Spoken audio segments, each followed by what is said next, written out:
Welcome everyone. Today's lecture is on international trade theory. It's lecture 6 of the Introduction to International Business for International Year 1 students. So the first, let's talk about today's lecture outcomes. So in this lecture, we will describe the nature of international trade and then explain how mercantilism work and identify its inherent flaws. After this, we will move to the theories of absolute advantage and comparative advantage. Then we summarize the factor proportions theory of trade and then explain international product life cycle theory. And after that, we outline the new trade theory and first mover advantage. And then finally, we describe the international competitive advantage theory and Porter Diamond. Now, look at this slide. Here we will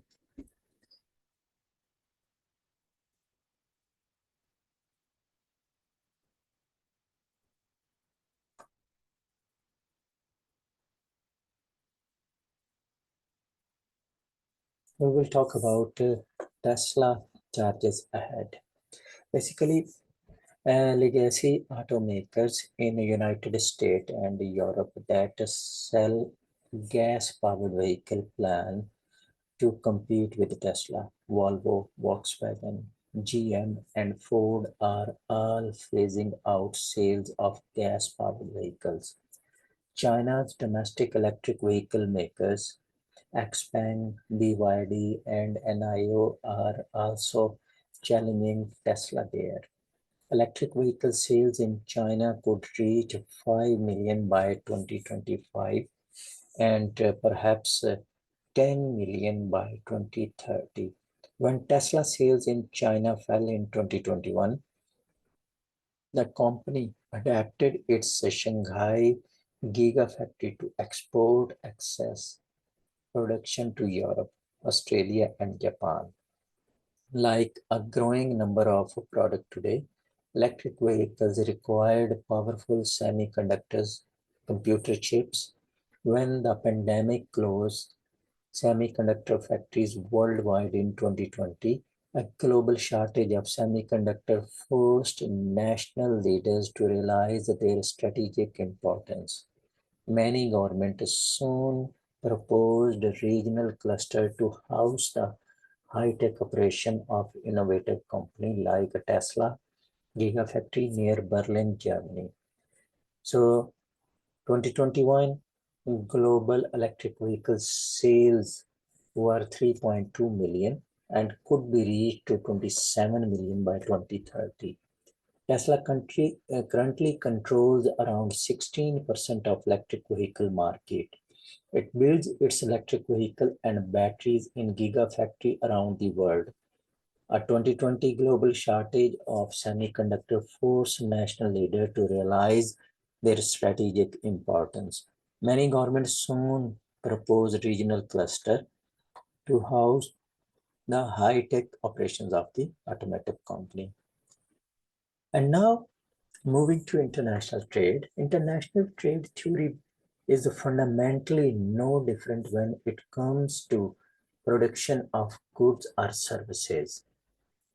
The trade theory tells us that if a refrigerator can be made more cheaply in Mexico and exported to Canada, it should be. The same reasoned logic tells us that if the US credit card inquiry can be equally processed for less money in India, it should be. In both cases, the country that imports the service benefit from a less expensive product, and the country that exports the service benefit from inward flowing investment and job. So people around the world are accustomed to purchase good produced in the other countries, provide a glimpse of another country's culture. So chapter 5, channel number 5, perfume, Imari, Proclaim, Columbia Sportswear. So globalization and increased competition cause companies to move operation to locations where they can perform the most efficiently. That allows a company to maximize efficiency and boost competitiveness. The purchase, sale, or exchange of goods and services across national borders is called international trade. This is contrast to the domestic trade, which occurs between different states, regions, or cities within the country. Differences in national culture and system of politics, economies, and laws are just some features of international trade that make it more complicated than domestic trade. International trade provides a country's people with a great choice of goods and services. International trade is also an important engine for job creation and in many countries. Trade-dependent US jobs grew for 4 times faster than non-trade US jobs. Trade with Canada supports 7.2 million US jobs. Mexico, 4.9 million US jobs. European Union, 5.7 million US jobs. China, 7.3 million US jobs. Japan, 1.3 million US jobs, and South Korea and UK just over 1 million US jobs each. So basically, these are the benefits of trades. So basically, which are three? So greater choice of good and service, job creation, and greater consumption possibility and higher standard of living. And nature of international trade, economic importance of trade. We can measure the importance of trade to a nation by examining the value of its trading activity relative to its gross domestic product. Recall that gross domestic product is the value of all goods and services produced by domestic economy over a 1 year period. So trade as a share of GDP is equal to sum of export and imports from goods and services divided by GDP. So if you look at this map demonstrate that the value of trade passing in and out of some nation is 2 and even 4 times the amount of goods and services they produced. I mean, it's over 200% category. This map shows that the world's smallest nation dominate the 200% and higher category and are also prominent in the 100 to 199% category. Some small countries are highly integrated into the global economy because they do not produce many of the goods and services they need and must import them. Thus, it is important to examine an underlying reason why countries have different trade to GDP ratios. A combination of a relatively greater value of trade and relatively smaller economy produce a high ratio of trade to GDP. The United States ranks fifth from last on this ratio, 26%, on not because the value of its trade is small, but because its economy is so large relative to its trade. The US ratio is actually the same as that of Pakistan. But in Pakistan case, trade accounts for 26% of the output of a far smaller economy than that of the United States. On average, high-income nations trade 62% of their output goods and services. Middle East and lower income nations trade an average of around 45 to 46% of goods and services they produce.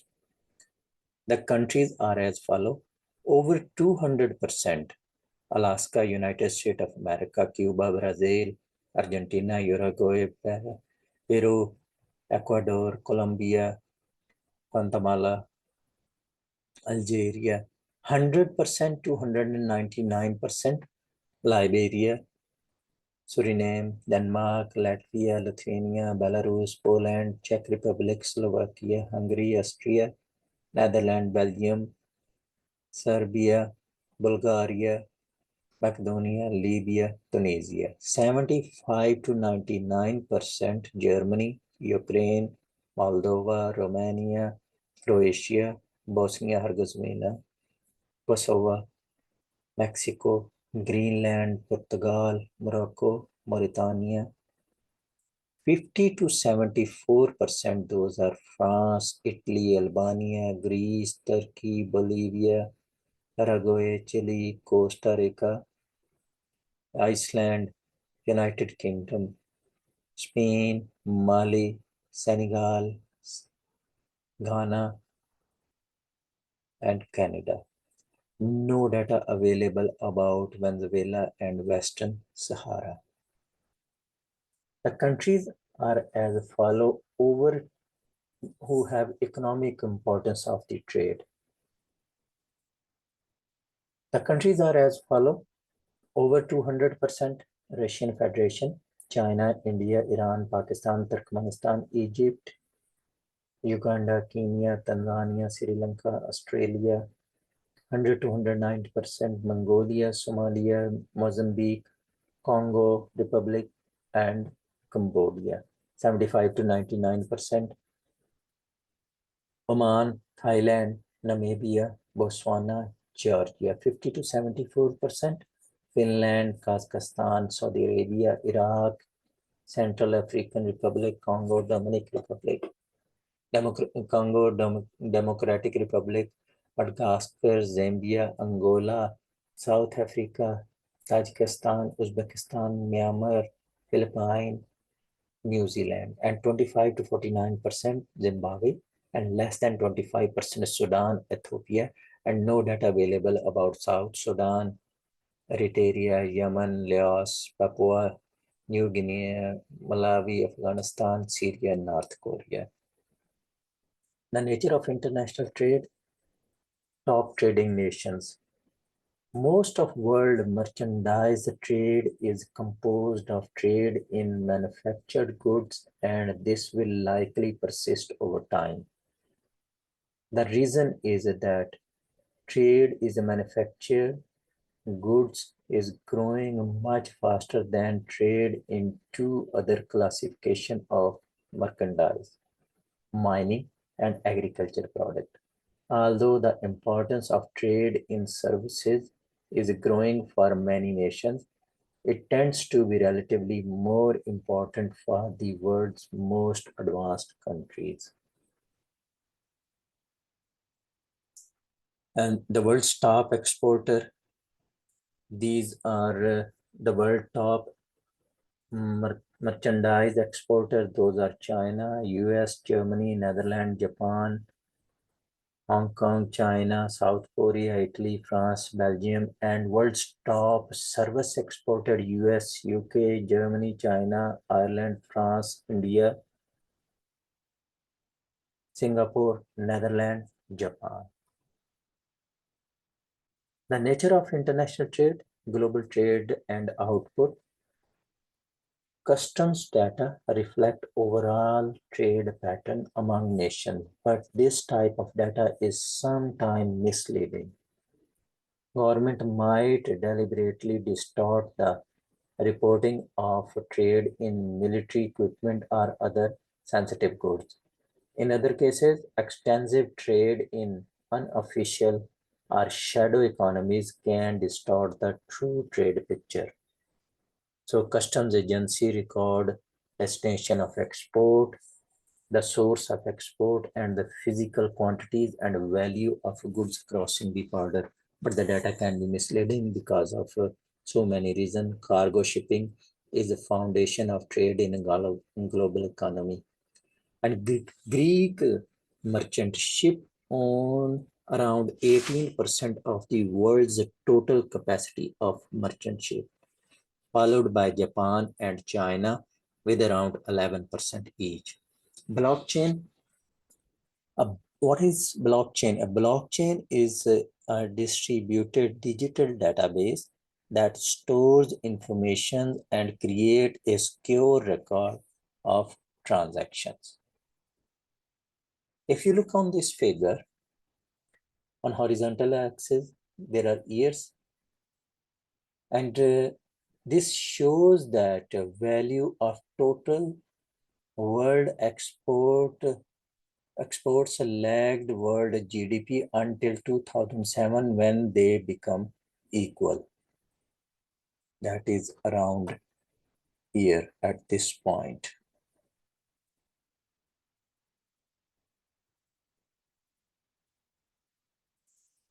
And the level of world exports then surpassed out for the first time in 2008,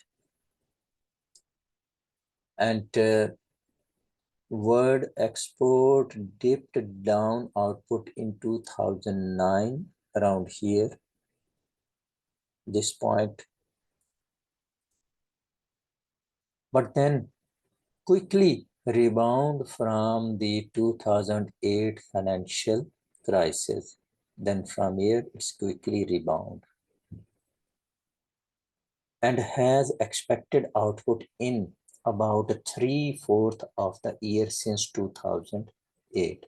But the US-China trade war starting 2018 and global pandemic in 2020 showed both world exports and output. The pandemic significantly boosted international trade in one category of merchandise, medical devices, and personal protective equipment. The vertical axis range from 0 to 140, and the horizontal axis is labeled year and range from 1950 to 2020 in 5-year increment. The line of world export overlapped the horizontal axis until 1967, where it started rising with a low slope. With consistent growth over years, the line reached to 8 by 1980, dropped slightly and following years, and recovers to 8 again by 1985. The line reached to 27 by the year 2000 and rises to 46 by 2003. The line showed a quick recovery and reached to 60 by 2005, 90 by 2010, 102 by 2015, and drops to 90 by 2020. The line for world GDP show a consistent growth over the years, starting 12 in 1950. The line reached to 20 by 1965, 40 by 1985, 60 by 1995, 80 by 2005, 90 by 2015, 100 by 2020. The value used in the description are approximated values.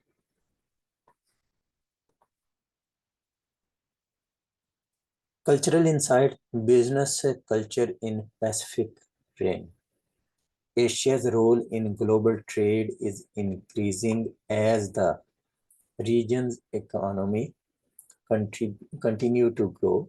Some economists call this century the Pacific century, referring to the growth of Asian economies and expected shift in the majority of the trade flows from the Atlantic Ocean to the Pacific. It is increasingly important for managers to understand the varying and rich cultures in Asia. For some pointers on doing business in Pacific Rim nations, see this chapter Culture Insight, Business Culture in the Pacific Rim. So Asian customers are as diverse as their culture. Before visiting these countries, it is helpful for a manager to view some general rules. Contact area key. Contacts are key. Business cards, harmony and consensus, drop, legalize, build rapport. So the trade interdependence, trade among nations is characterized by a degree of interdependency. Companies in developed nations trade a great deal with companies in the developed nations. The level of interdependency between pairs of countries often reflects the amount of trade that occurs between companies' subsidiaries in the two nations. Emerging markets that share borders with the developed countries are often dependent on their wealthier neighbors. So the example for the trade dependence between dependency has been a blessing from many Central and Eastern European nations. Germany, like a trade dependence, can also have a drawback, like one is rich and one is developing country. That is example of Mexico. Trade between different group of people have occurred for many thousands of years, but it was not until the 15th century that people tried to explain why trade occurs and how trade can benefit both parties to an exchange. In this figure show the timeline of one of the main theory of international trade we proposed. The event in the timeline are as follows. It's 1550 around here, that is mercantilism. And about 1770 here, that is absolute advantage. And 1825, that is comparative advantage. And 1935, that is a factor proportions theory. And then 1970, international product life cycle. And then 1980, new trade theory. And then 1995, that is national competitive advantage. The years mentioned in the description are approximated.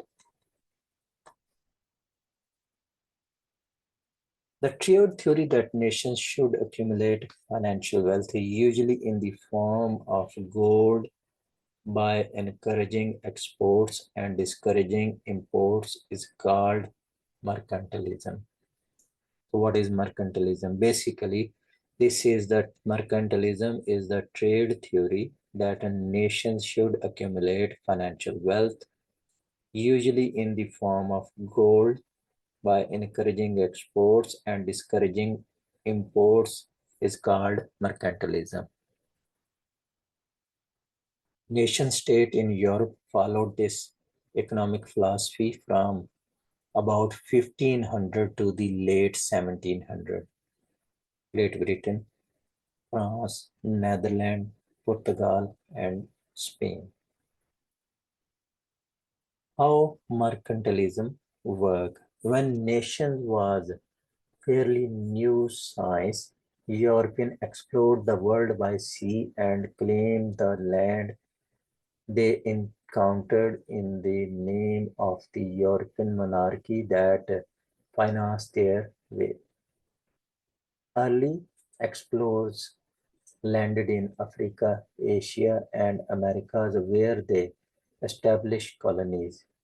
Colonial trade was conducted for the benefit of monarchy and the appeal of colonies was their abundant resources. Just how did countries implement mercantilism? The practice of mercantilism rested on three essential pillars. And what are those essential pillars? Trade surplus, government intervention, and colonialism. So trade surplus, what is that? Trade surplus, nations believe they could increase their wealth by maintaining a trade surplus. The conditions that result when the value of nations' exports is greater than the value of its import. In mercantilism, a trade surplus means that a country take in more gold on the sale of export than its payout for its import. A trade deficit is opposite. The government intervention, according to mercantilism, the accumulation of wealth depends on increasing a nation's trade surplus, not necessarily expanding its total value or volume of trade. The government of mercantilist nations did this by either banning certain imports or imposing various restrictions on them, such as tariff or quotas. At the same time, the nations subsidize industries based in home countries in order to expand exports. Government also typically outlaw the removal of their gold and silver to other nations. And the third one, colonialism. Mercantilist nations acquired territories or colonies around the world to serve as a source of inexpensive raw material and as a market for higher priced finished goods. These colonies were source of essential raw material including tea, sugar, tobacco, rubber, and cotton. These resources would be shipped to the mercantilist nation where they were incorporated into finished goods such as clothing, cigars, and other products. These finished goods would then be sold to the colonies. Trade between mercantilist countries and their colonies was a huge source of profit for the mercantilist powers. The colonies received low prices for basic raw material but paid high prices for finished goods. Today, countries seen by others as trying to maintain trade surplus and expand their national treasuries at the expense of other nations are accused of practicing mercantilism or economic nationalism. Mercantilism, flaws of mercantilism. The main problem with mercantilism is that if all nations were to barricade their market from imports and push their export onto other, international trade would be severely restricted. In fact, trade in all non-essential goods would likely cease altogether. So the idea came up here, zero-sum game. That is a belief that a nation could increase its share of wealth only by expense of other. So that is restrict international trade. If you look at this photo and discuss,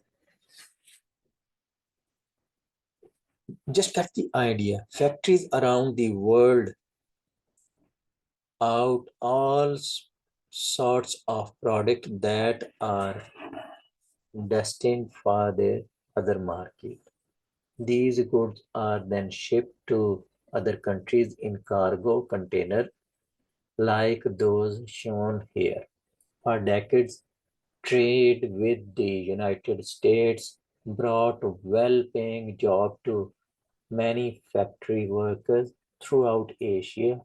Cargo ships still follow many of the trade routes carved centuries ago by the sailing vessels of mercantilist nations. China is creating a new trade route to connect all of Asia with its Belt and Road Initiative. Some sections follow ancient overland trade routes between Europe and Asia. The advantage, absolute advantage. The Scottish economist Adam Smith first put forth the trade theory of absolute advantage in 1776. Absolute advantage basically is the ability of a nation to produce a good more efficiently than any other nation is called absolute advantage. In other words, a nation with absolute advantage can produce a greater output of a good or service than other nations using the same amount of or fewer resources. Suppose a talented CEO of a high-tech company wants to install a hot tub in their home. Should the CEO do the job or hire a professional installer to do the work? Suppose that CEO, who has never installed a hot tub before, would have to take 1 month off from work and forego $80,000 in salary in order to complete the job. On the other hand, the professional installer, who is not a talented CEO, can complete the job for $5,000 and do it in 2 weeks. Whereas the CEO has an absolute advantage in running a company, the installer has an absolute advantage in installing hot tub. It takes the CEO 1 month to do the job the installer can do in 2 weeks.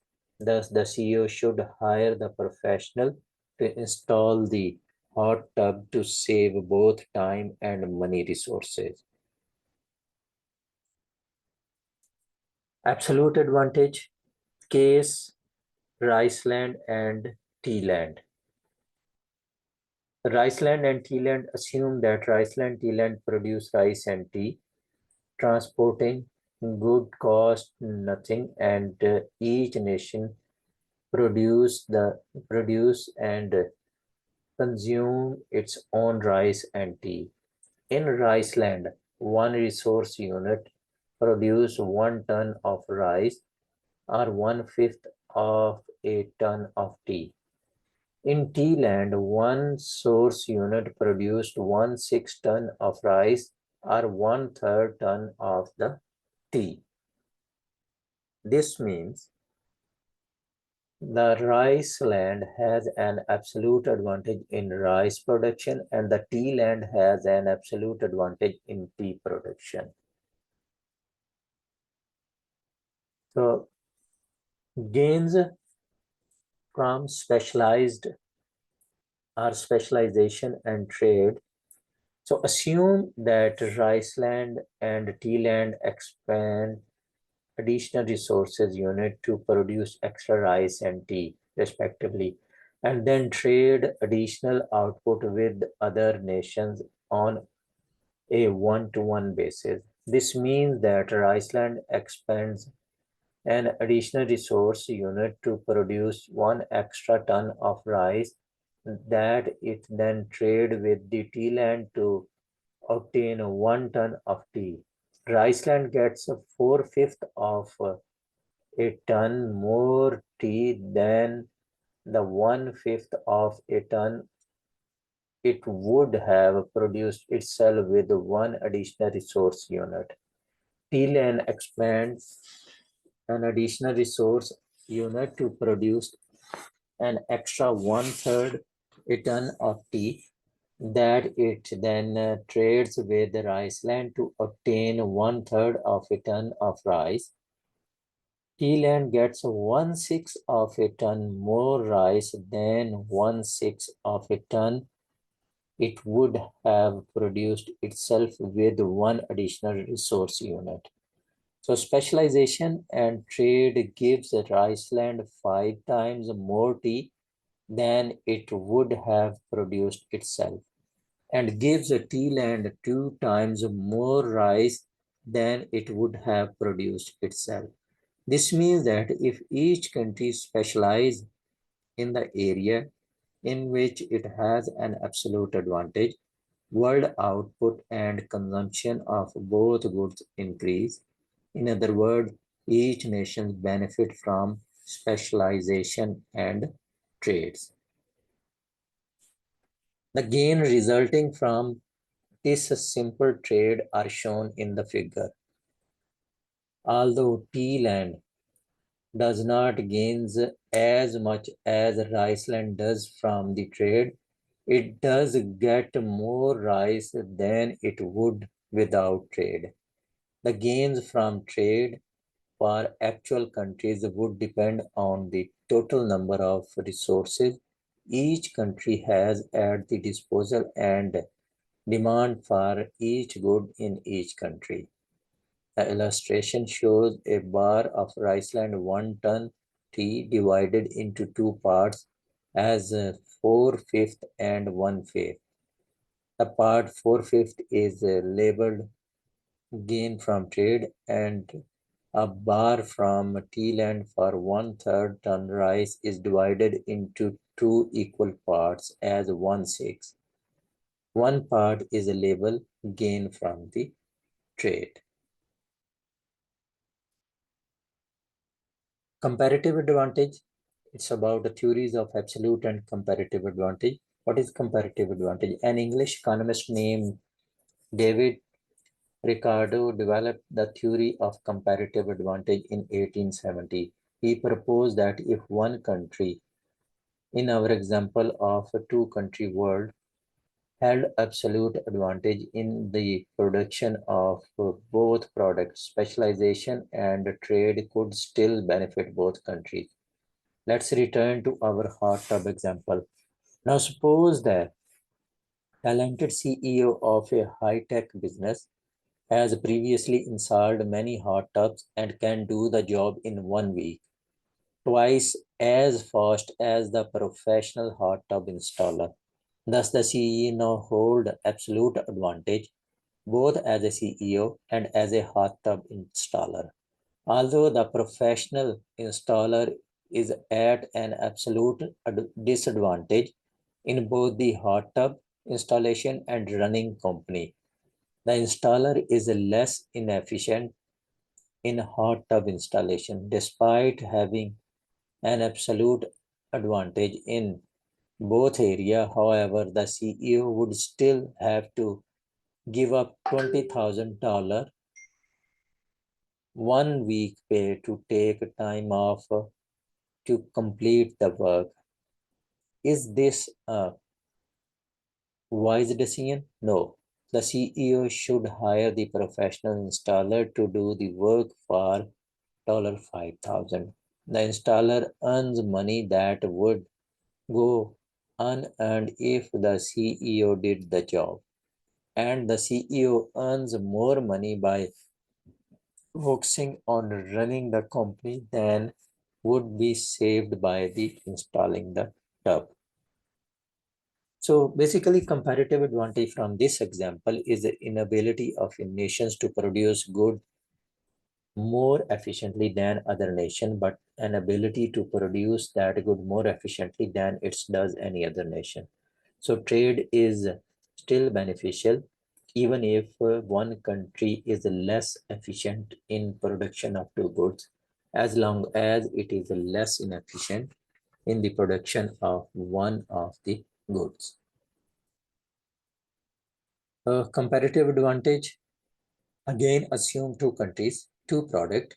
The transporting goods cost nothing.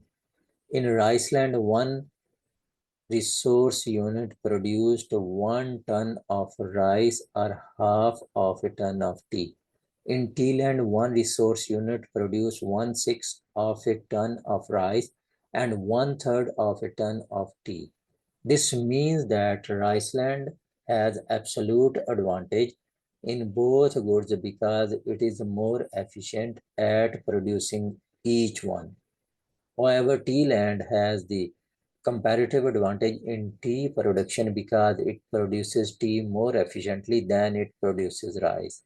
Assume one again that Iceland and Tealand decide to trade rice and tea on a one-to-one basis. Tealand could use 1 unit of resource to produce 1/6 ton of rice, but it would do better to produce 1/3 ton of tea with this unit of resource and trade with Iceland to get 1/3 ton of rice. By specializing the trade, Tealand gets twice as much rice as it could get if it were to be produced the rice itself. There are also gains from trade for Riceland despite its dual absolute advantage. Riceland could invest 1 unit of resource in the production of half ton of tea, but it would be better to produce 1 ton of rice with the 1 unit of resources and trade that rice to Tealand in exchange for 1 ton of tea. Thus, Riceland gets twice as much tea through trade than if it were to produce the tea itself. This is in spite of the fact that it is a more efficient producer of tea than Tealand. The benefit from each country from this simple trade is shown in this figure. Again, the benefit actual countries obtain from trade depends on amount of resources at their disposal and each market's desired level of consumption of each product. Now, comparative advantage, theory of absolute comparative advantage. So, throughout the discussion of absolute and comparative advantage, we made several important assumptions that limit real-world application of the theories. So, assumption and limitation. So, nations strive only maximize production and consumption. Only two countries produce and consume just two goods. No transportation cost of traded goods. Labor is the only resource used to produce goods and it cannot cross border. Specialization does not create efficiency and improvement gains. Factor proportion theory. In 1920s, an international trade theory emerged that focused attention on proportion supply of resources in its nation. The cost of any resource is simply the result of supply and demand. Factors in great supply relative to demand will be less costly than factor in short supply relative to the demand. So factor of production theory differs considerably from theory of comparative advantage, whereas the theory of comparative advantage focus on productivity of the production process for a particular good. Factor proportion theory say that the countries specialize in production and exporting goods using the factor of production that are most abundant and thus cheapest, not the good in which it is most productive. So trade theory stating that country produce exports goods that require resources that are abundant and import goods that require resources in short supply. So the theory resulted from the research of two economists, Alley and Bertil, and is therefore sometimes called Esker-Ohlin theory. Its focus is not on productivity, but on using factor of production that are abundant and cheap. So factor of production theory, labor versus land and capital equipment. Factor proportion theory is conceptually appealing. For example, Australia has a great deal of land, nearly 60% of which is meadow and pastures, and a small population relative to its size. Australia exports consist largely of mined minerals, cane, beef, lamb, and dairy products that require a great deal of land and natural resources. Australian imports, on other hand, consist mostly of manufactured raw material, capital equipment, and consumer goods. Things needed in capital intensive mining and modern agriculture, but instead of looking only at evidence, let's see how well factor proportion theories stand up to scientific testing. Basically, factor of proportion theory breaks the nation resources into two categories: labor, land, and capital requirement.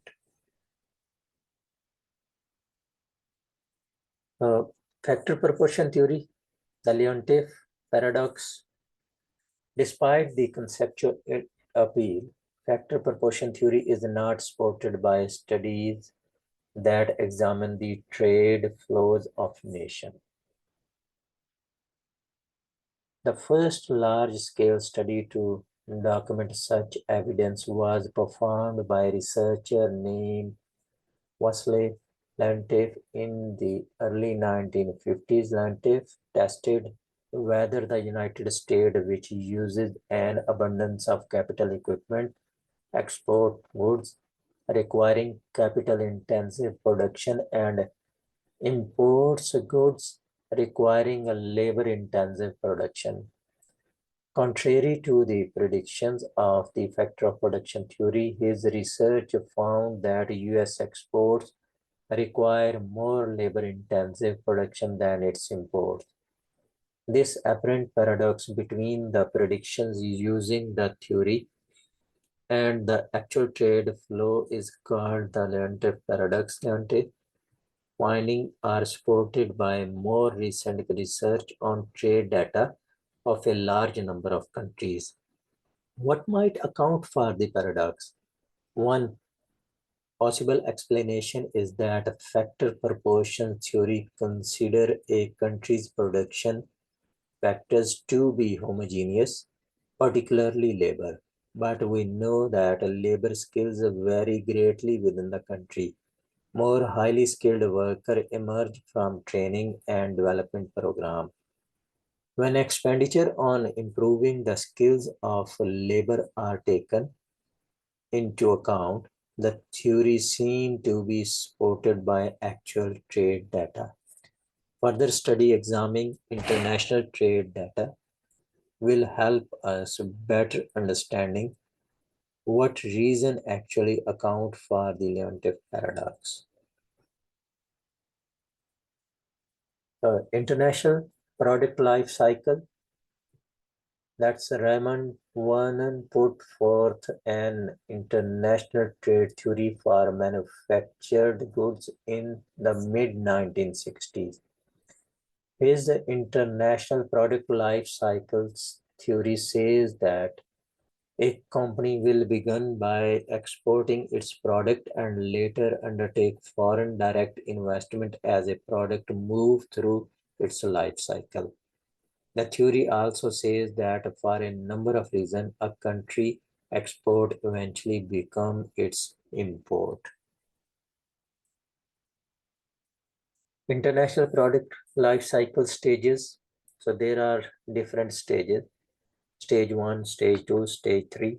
So first stage 1, the new product stage, the high purchasing power and demand of buyer in an industrialized country drive a company to design and introduce a new product concept because the exact level of demand in the domestic market is highly uncertain at this point.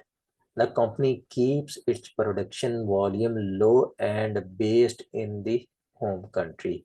In stage 2, the maturing product stage, the domestic market and markets abroad become fully aware of the existence of the product and its benefit. demand rises and is sustained over fairly lengthy period of time. As export begins to account for an increasingly greater share of total product sale, the innovating company introduces production facility in the countries with the highest demand. Near the end of maturity stage, the product begins generating sales in developing nations and perhaps some manufacturing presence is established there. In stage 3, standardized product stage, the standardized product stage where the competition from other companies selling similar product pressure companies to lower prices in order to maintain sales level. As the market became more price sensitive, the company began searching aggressively for low-cost production base in developing nations to supply a growing worldwide market. Furthermore, as most products now take place outside the innovating country, demand in innovating country is supplied with import from developing countries and other industrialized nations. Late in this stage, domestic production might even cease altogether.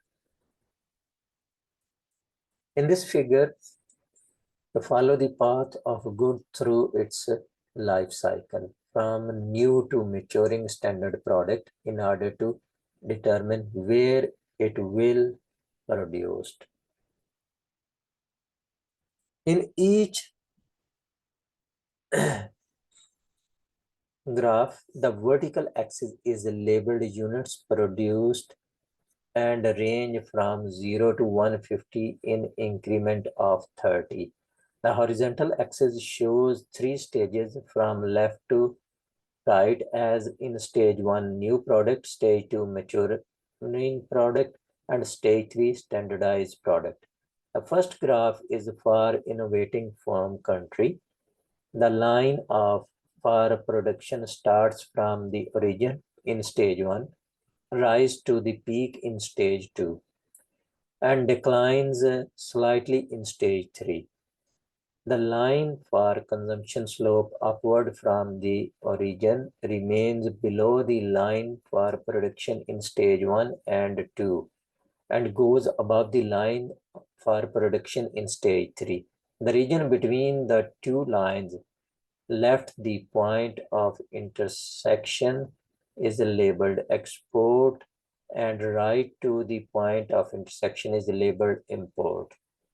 The second graph is for other industrialized countries.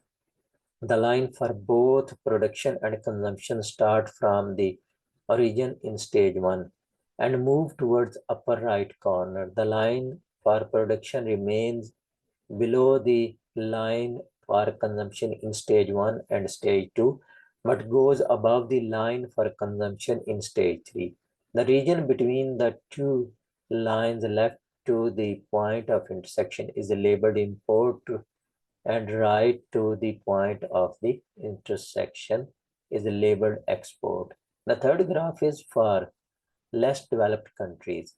The line for consumption starts from the point on the horizontal axis right to the origin in stage 1 and slopes upward in stage 2 and 3. The line for production starts in the middle of stage 2, slopes upward, and goes above the line for consumption in stage 3. The region between the two lines left to the point of intersection is labeled import and right to the point of intersection is labeled export. The international product life cycle limitations of the theory. The theory seemed to explain world trade pattern quite well when the United States dominate world trade. But today the theory's ability to accurately depict the trade flow of a nation is weak. The United States is no longer the sole innovator of product in the world, and new products spring up everywhere as companies continue to globalize their research and development activity. Furthermore, companies today design new products and make product modification at a very quick pace. The result is quicker product obsolescence and a situation in which companies replace their existing product with new product introductions. In fact, older theories might better explain today's global trade pattern. Much production in the world today more closely resembles what is predicted by the theory of comparative advantage. Finally, the theory is challenged by the fact that more companies are operating in international market from their inception. Many small companies are teaming up with companies in other markets to develop new product or production technology. This strategy is particularly effective for small companies that would otherwise be unable to participate in international production or sales. Global Manager 5 fulfillment mistakes. Entrepreneur and small business trying to reach global market benefits greatly from the internet's global reach. For a discussion of several pitfalls that companies can avoid in fulfilling international order taken on the internet, see the Global Manager feature 5 fulfillment mistakes. Although there is no way to make logistics completely foolproof when selling online, a company should enjoy greater customer satisfaction if it can avoid these 5 key mistakes. Misunderstanding the supply chain, overpromising on delivery, not planning for returns, misunderstanding customer needs, poor internal communication. New trade theory. The new trade theory states that there are gains to be made from specialization and increasing economies of scale. Number two, the companies first to market can create barriers to entry. And number three, the government may play a role in assisting its home company because the theory emphasizes productivity rather than nation's resources. It is in line with the theory of comparative advantage, but at odds with the factor proportions theory. A first mover advantage is the economic and strategic advantage gained by being the first company to enter an industry. This first mover advantage can create a formidable barrier to entry for potential rivals. The new trade theory also states that a country may dominate in export of certain product because it has a home-based firm that has acquired a first mover advantage. National competitive advantage. Michael Porter put forth a theory in 1990 to explain why certain countries are leader in production of certain product. His national competitive advantage theory states that a nation's competitiveness in industry depend on capacity of the industry to innovate and upgrade. Michael Porter identified 4 elements that are present to varying degree in every nation and that form the basis of national competitiveness. The Porter diamond consists of factor conditions, demand conditions, related and supporting industries, firm strategy, structure, and rivalry. So these are basically firm strategy, structure, and rivalry demand conditions. So Porter identifies 4 primary and 2 secondary elements that are present to varying degree in every nation and that form the basis of national competitiveness. The Porter diamond consists of factor conditions. Number 2, demand conditions. Number 3,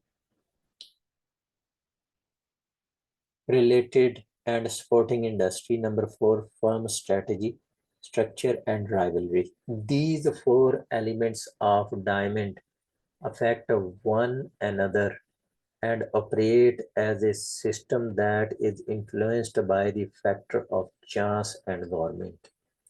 So basically, these are 4 diamonds. Those are affected by chance of government, chance and government. The illustration shows a cycle diagram with the 4 diamond labeled firm strategy, structure, and rivalry, demand condition, related and supporting industries, and factor condition. There is a circle labeled chance at top left and a circle labeled government at the bottom right. The 4 diamonds are interconnected to each other by two-way arrows. An arrow from firm strategy, structure, and rivalry lead to the circle for change, and an arrow from circle of chance, and circle for chance leads to factor conditions. The circle for government is interconnected with the 4 diamonds by two-way arrows.